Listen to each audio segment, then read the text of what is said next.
Hey, what's up, you guys? Bloody Jacob here to bring you my weekly review. Hey, what's up, you guys? Bloody Jacob here, meeting my icon, Catherine Isabel here.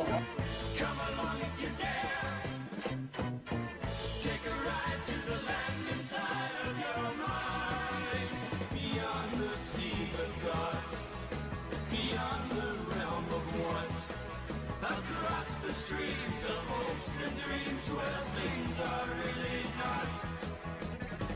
Come along if you can. Come along if you dare. Have a good one. Cheers, guys. Side of your mind. But please realize you'll probably be surprised.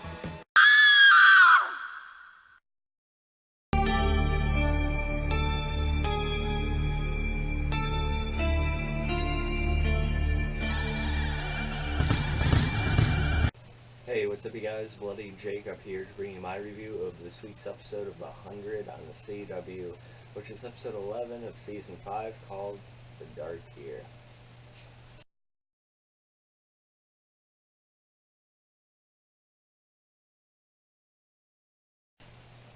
And yeah, before we start this video, nothing to do with 100, but check out my new Ash vs. Evil Dead poster over there, if you can see it, right under the Klaus one, by the lamp. Pretty awesome. Anyway, I should be getting another 100 poster at some point in the future too, and I'll let you know when I do. But yeah, so The Dark Year, it's a pretty anticipated episode for this season, because we've always heard about this Dark Year, this basically this period where Octavia really went down the tubes, and we got to the point where we've seen him at the beginning of the season, a few years later. So we get this. We get a set of flashbacks in this episode, sort of shown through Abby's perspective, as well as a couple others. And it's pretty much what we thought. A lot of people have been saying, oh, I bet they're resorted to, cannibalism. And yeah, they apparently did. With a lot of their, protein running low and stuff like that, they had to have some kind of source of that else they would starve a lot quicker. And they basically use the fighting pits to create resources of that, to say the least. And yeah, it was not a quick process, though. What was interesting, though, is that it was Abby who actually sort of angled Octavia in that direction. She was more hesitant, a little bit more sort of, I don't know, fidgety is the word, I guess, about it all, or hesitant to actually go that far. But Abby's one that sort of angled her that way and tried to get her to make sense out of doing it.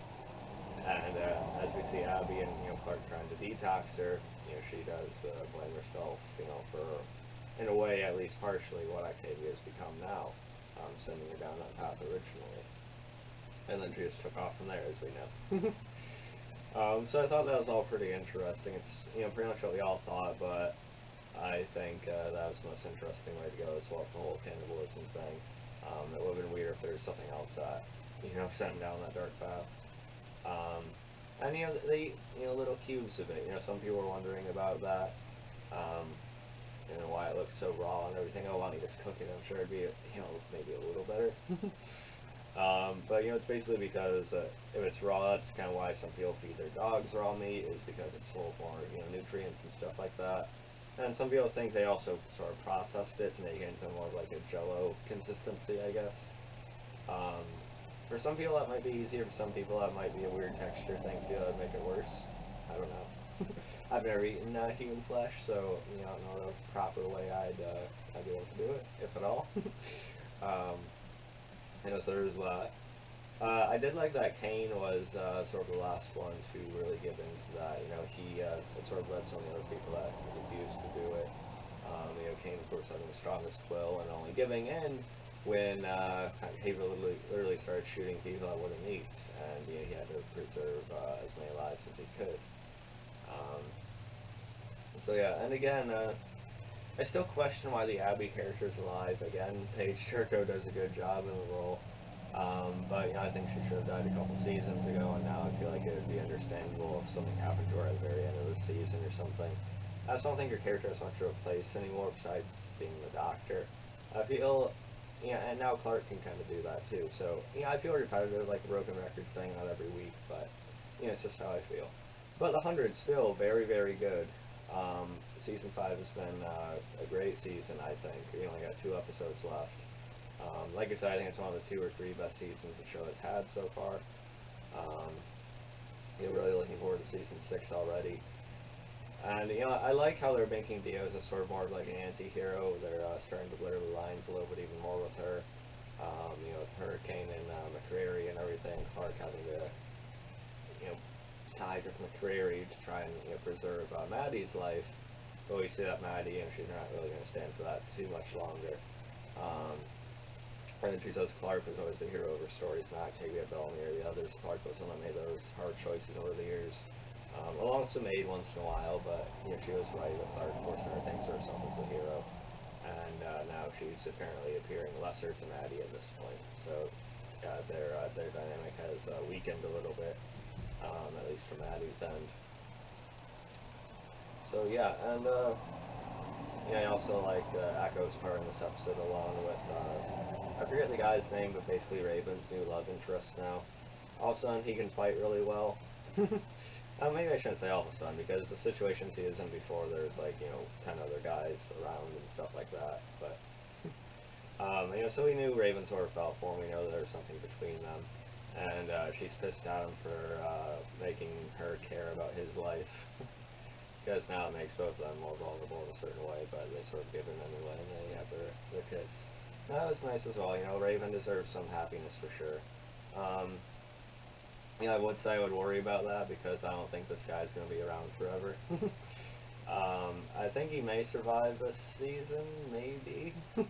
Because they've been keeping sort of more supporting or minor characters around the past couple years. So there's a chance for him, but yeah, I see Raven surviving the series, but maybe not necessarily him. But we'll see where this goes. Raven does deserve some happiness here and there, though, that's for sure. And then Murphy getting that big gun is pretty entertaining. I like Echo throwing that knife. And her and Echo and Bellamy sort of coordinating the same plans. I like how they sort of edited that together with Bellamy.